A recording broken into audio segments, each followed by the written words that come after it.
السلام علیکم ورحمۃ اللہ وبرکاتہ۔ الحمد للہ وکفا وسلام علی عبادہ الذین اصطفی، اما بعد، اعوذ باللہ من الشیطان الرجیم، بسم اللہ الرحمن الرحیم۔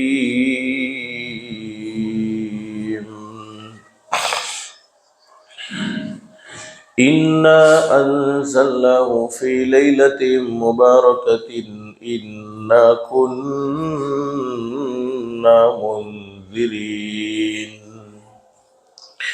فِيهَا يُفْرَقُ كُلُّ أَمْرٍ حَكِيمٍ أَمْرًا مِّنْ عِندِنَا إِنَّا كُنَّا مُرْسِلِينَ۔ صدق اللہ العظیم۔ رب اشرح لی صدری ویسر لی امری واحلل عقدۃ من لسانی یفقہوا قولی۔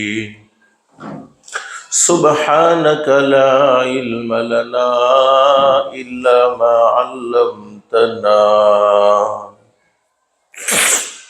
انک انت العلیم الحکیم۔ درود شریف پڑھ لیں۔ اللہم صلی علی محمد وعلی آل محمد کما صلیت علی ابراہیم وعلی آل ابراہیم انک حمید مجید۔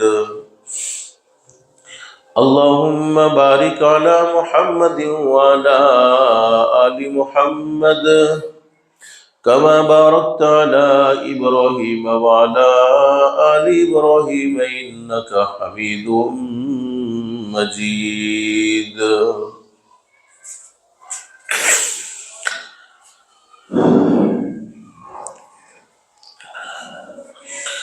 اللہ کا ہم سب پر بہت بڑا احسان اور بہت بڑا کرم ہے کہ اللہ پاک نے ہم سب کو جمعہ کے مبارک دن شعبان کے مبارک مہینے میں تھوڑی دیر کے لیے اپنے گھر میں یعنی مسجد میں جمع فرمایا۔ دعا کرو اللہ سب کے جمع ہونے کو قبول فرمائے۔ حدیث شریف میں حضرت اقدس نبی کریم صلی اللہ علیہ وسلم نے اپنی سچی زبان مبارک سے یہ بات بیان فرمائی ہے۔ جمعہ کے مبارک دن میں ایک وقت ایسا ہوتا ہے، ایک گھڑی ایسی ہوتی ہے، اس وقت میں، اس گھڑی میں کوئی اللہ کا بندہ اپنے پروردگار عالم سے جو بھی سوال کرے، شرط یہ ہے کہ سوال جائز ہونا چاہیے، سوال ناجائز نہیں ہونا چاہیے۔ اللہ پاک اس کے سوال کو ضرور قبول فرماتے ہیں، ضرور منظور فرماتے ہیں۔ یعنی جمعہ کے مبارک دن میں اللہ سے مانگی جانے والی دعائیں رد نہیں ہوتی، بلکہ اللہ پاک اسے اپنی بارگاہ میں ضرور منظور و مقبول فرماتے ہیں۔ گزشتہ جمعے میں نے کچھ گھڑی آپ کے سامنے ذکر کر دی تھی، ان میں سے ایک گھڑی جمعہ کی نماز کا انتظار کرنا۔ ابھی ہم جمعہ کی نماز کے انتظار میں بیٹھے ہوئے ہیں، ممکن ہے اللہ پاک ہماری دعاؤں کو قبول فرمائے۔ بس اللہ سے دل سے دعا کر لو، اللہ ہم سب کو جیسے تو نے دنیا میں مسجدوں میں آنے کی توفیق نصیب فرمائی ہے، مسجدوں کو آباد کرنے کی توفیق نصیب فرمائی ہے، دنیا میں تو نے ہمیں اپنے فضل و کرم سے، اپنی رحمت سے اپنا مہمان بنایا ہے، اللہ کے لیے کوئی مشکل نہیں، اللہ سب کو جنت الفردوس میں بھی اپنا مہمان بنائے۔ میرے بھائیوں، گزشتہ جمعے میں نے ذکر کیا تھا کہ اللہ پاک اپنے بندوں کو بہت اچھے اچھے موقع عطا فرماتے ہیں، گولڈن چانس دیتے ہیں۔ ان گولڈن چانس، ان گولڈن موقعوں کی ہم قدر کر لیتے ہیں، انہیں وصول کر لیتے ہیں تو اللہ کی ذات عالی سے امید ہے اللہ پاک ہمارا بیڑا پار فرما دیتے ہیں۔ ابھی 15ویں شعبان، آج کون سی تاریخ ہے؟ 30 جنوری ہے، 10 شعبان ہے، منگل کے دن 15ویں شعبان ہوگی، یعنی منگل کا پورا دن گزر جائے گا، بدھ کی رات، پہلے رات شروع ہوتی ہے پھر دن آتا ہے، تو اس وقت 15ویں شعبان کی رات، بڑی مبارک رات، جس کے بارے میں حدیث شریف میں باتیں بیان فرمائی ہیں۔ حضرت اقدس نبی کریم صلی اللہ علیہ وسلم نے 15ویں شعبان کی رات کے متعلق بہت ساری باتیں اپنی سچی زبان مبارک سے بیان فرمائی ہیں۔ یعنی یہ وہ رات ہیں جس رات میں اللہ رب العالمین کی طرف سے مغفرت کا، رحمت کا، عطا کا اعلان ہوتا ہے۔ بلکہ حدیث شریف میں موجود ہے، حضرت اقدس نبی کریم صلی اللہ علیہ وسلم نے ارشاد فرمایا، طلوع آفتاب، غروب آفتاب سے لے کر یعنی سورج کے ڈوبنے سے لے کر طلوع آفتاب تک یعنی صبح صادق تک، سورج کے غروب ہونے سے لے کر صبح صادق تک اللہ رب العالمین کی طرف سے اعلان ہوتا ہے، حل من مستغفرین، ہے کوئی بخشش کا طلبگار، جس نے پوری زندگی گناہوں میں گزار دی، جس نے پوری زندگی اللہ کی نافرمانی میں گزار دی، کوئی موقع ایسا نہیں چھوڑا گناہ کرنے میں، اللہ کو ناراض کرنے کا کوئی موقع ہاتھ سے جانے نہیں دیا ہے، آج کی مبارک رات میں مجھ سے معافی مانگے، میں اسے معاف کر دوں۔ پوری رات اللہ رب العالمین کی طرف سے یہ اعلان ہوتا ہے، حل من مستغفرین، ہے کوئی میرا بندہ جو مجھ سے معافی مانگے، ہے کوئی میرا بندہ جس کو اپنے گناہوں پر شرمندگی ہو گئی ہو اور آج کی مبارک رات میں مجھ سے معافی کا سوال کرے، میں اپنے فضل و کرم سے اسے معاف کر دوں۔ کیسا زبردست مہربان اللہ ہے۔ پوری زندگی گناہوں میں گزر گئی، لیکن رات پوری رات اللہ کی طرف سے اعلان ہوتا ہے، پھر بھی ہم بجائے معافی مانگنے کے اللہ کو ناراض کرنے والا کام کریں تو بولو نقصان ہمارا ہے یا پیدا کرنے والے اللہ کا نقصان ہے؟ پھر اللہ رب العالمین کی طرف سے اعلان ہوتا ہے کوئی ایسا روزی کے معاملے میں بڑا پریشان، جس کو حلال پاکیزہ روزی کے معاملے نے تنگ کر دیا ہو، پریشان کر دیا ہو، دین بدین قرضے میں ڈوبتا ہی چلا جاتا ہے، حلال پاکیزہ روزی کے دروازے اس کے لیے بند ہو چکے ہیں، آج وہ مجھ سے روزی کا سوال کرے، میں اسے حلال پاکیزہ روزی عطا فرما دوں۔ اللہ رب العالمین کی طرف سے پھر اعلان ہوتا ہے کوئی ایسا بیمار جس کو ڈاکٹروں نے لا علاج کہہ دیا ہو، طبیبوں نے لا علاج کہہ دیا ہو، وہ ڈاکٹروں کے دھکے کھا کر، تعویذ والے باپو کے دھکے کھا کر تھک چکا ہو، لیکن اسے کوئی فائدہ نہ ہوا ہو، آج وہ مجھ سے شفا کا سوال کرے، میں اسے اپنے فضل و کرم سے شفا عطا فرما دوں۔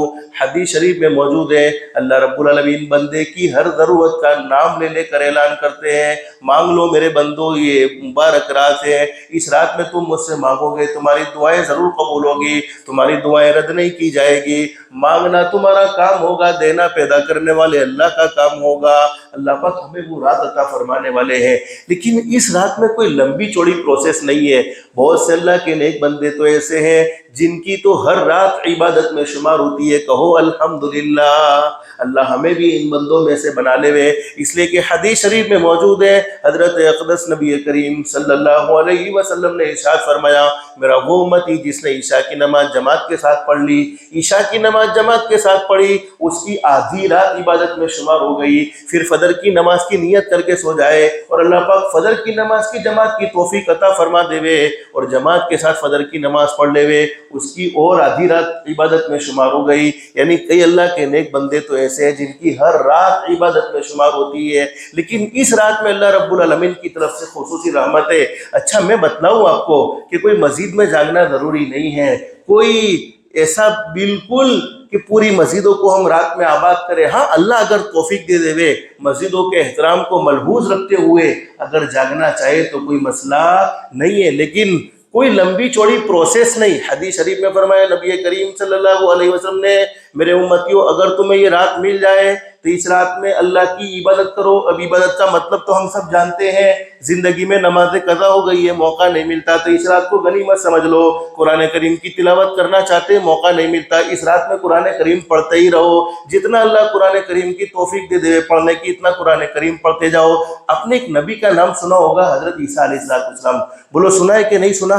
ہمارے آقا تاجدار مدینہ محمد الرسول اللہ صلی اللہ علیہ وسلم کے دنیا میں تشریف لانے سے پہلے بہت سے انبیاء کرام دنیا میں تشریف لائے، ان میں سے ایک نبی گزرے ہیں حضرت عیسیٰ علیہ السلام۔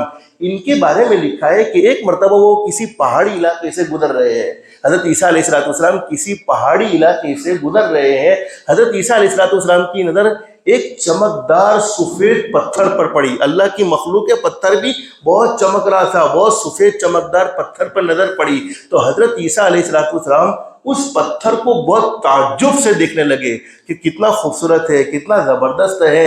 حضرت عیسیٰ علیہ السلام کی طرف اللہ نے وحی بھیجی، میرے نبی عیسیٰ علیہ السلام اس پتھر کو دیکھ کر آپ کو تعجب ہو رہا ہے، اس سے بھی زیادہ تعجب والی چیز آپ کے سامنے ظاہر نہ کر دو. یعنی اس سے بھی زیادہ تعجب والی چیز آپ دیکھنا چاہتے ہیں؟ حضرت عیسیٰ علیہ السلام نے فرمایا اللہ بتلائیے نا کیا چیز ہے اس سے بھی زیادہ تعجب والی؟ اللہ رب العالمین کے حکم سے وہ پتھر پھٹا. علماء نے لکھا ہے اللہ رب العالمین کے حکم سے وہ پتھر پھٹا اور اس پتھر میں سے ایک بزرگ نکلے جن کے ہاتھ میں عصا تھا. حضرت عیسیٰ علیہ السلام کی اس بزرگ سے ملاقات ہوئی. فرمایا کہ حضرت اس پتھر میں آپ کتنے سال سے ہیں اور کتنے سال سے اللہ کی عبادت کر رہے ہیں؟ اس بزرگ نے کہا کہ میں اللہ کی عبادت 400 سال سے اس پتھر میں کر رہا ہوں، یعنی 400 سال سے میرا رہنا یہی ہے اور اسی میں اللہ کو یاد کرتا ہوں، اسی میں اللہ کی عبادت کرتا ہوں. حضرت عیسیٰ علیہ السلام نے فرمایا کہ اللہ اس سے تو یہ معلوم ہوتا ہے کہ اس اللہ کے نیک بندے سے زیادہ تیری عبادت کرنے والا اور کوئی نہیں ہوگا. اللہ نے فرمایا نہ میرے نبی عیسیٰ، ایک میری آخری نبی حضرت محمد الرسول اللہ صلی اللہ علیہ وسلم کی پوری امت آئے گی جن کو 15ویں شعبان کی رات دی جائے گی اور وہ 15ویں شعبان کی رات میں صرف 2 رکعت نماز ادا کریں گے. ان کا 2 رکعت نماز ادا کرنا اس بزرگ کی 400 سال کی عبادت پر بھاری ہوگا. اللہ نے ہمیں کیسے انعام عطا فرمائے ہیں. تو رات کی عبادت کرے. اور حضرت نبی کریم صلی اللہ علیہ وسلم نے دین میں روزہ رکھنے کا حکم دیا، لیکن یہ حکم فرض نہیں ہے، یہ حکم واجب نہیں ہے، یہ حکم مستحب، یعنی رکھو گے تو بولو فائدہ ثواب ملے گا، نہیں رکھو گے تو کوئی گناہ ہونے والا نہیں ہے. رکھنے والوں کو ثواب ہے، نہ رکھنے والوں پر کوئی ملامت نہیں ہے، یعنی کوئی زبردستی 15ویں شعبان کا روزہ نہیں ہے. اگر رکھیں گے تو فائدہ. کیا فائدہ؟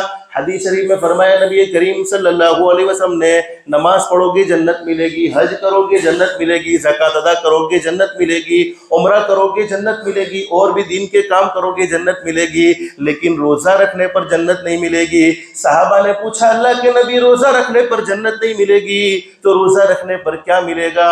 حضرت نبی کریم صلی اللہ علیہ وسلم نے فرمایا روزہ رکھنے پر تو خود اللہ مل جائے گا.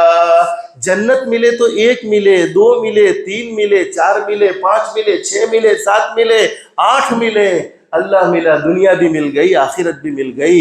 تو میرے پیارو بس یہ 2 کام 15ویں شعبان کے، اس کے علاوہ تیسرا کوئی کام بولو حدیث شریف سے ثابت نہیں ہے. بس اللہ موقع دے دے ہوئے رات میں عبادت کر لو. اگر رات میں مسجد میں جا کر عبادت نہیں کر سکتے ہو، مسجد میں صرف عشاء کی نماز کے جماعت کے ساتھ پڑھو. اللہ پاک 2 رکعت 4 رکعت تہجد کی نماز پڑھنے کی توفیق دے دے ہوئے. رات کوئی گناہ نہیں ہونا چاہیے. بس آدمی نیکی کس چیز کو سمجھتا ہے کہ ہم کوئی بھلا کام کر لے. بے شک بھلا کام کرنا نیکی ہے، لیکن گناہ سے بچنا اس سے بڑی نیکی ہے. تو احتیاط اس بات کا ہونا چاہیے کہ ایسی مبارک گھڑیاں اللہ کو ناراض کرنے میں بولو نہیں گزرنی چاہیے. بس اللہ سے دل سے دعا کر لو اللہ ہمیں اس آنے والی مبارک رات کی قدردانی کی توفیق نصیب فرماوے، ہماری دنیا بھی بہتر سے بہتر بنائے، آخرت بھی بہتر سے بہتر بنائے. اللہ کے احکام کے مطابق حضرت نبی کریم صلی اللہ علیہ وسلم کے طریقے کے مطابق زندگی گزارنے کی توفیق و سعادت نصیب فرمائے. اللہ پاک ہم سب کو کہنے سننے سے زیادہ اخلاص، استخلاص اور استقامت کے ساتھ عمل کی توفیق نصیب فرمائے. آمین یا رب العالمین. وآخر دعوانا ان الحمدللہ رب العالمین. جن کی سنت باقی وہ سنتیں پڑھ لے، جو سنتوں سے فارغ ہو گئے دعاؤں میں درود شریف میں استغفار میں لگ جائے. استغفر اللہ الذی لا الہ الا هو.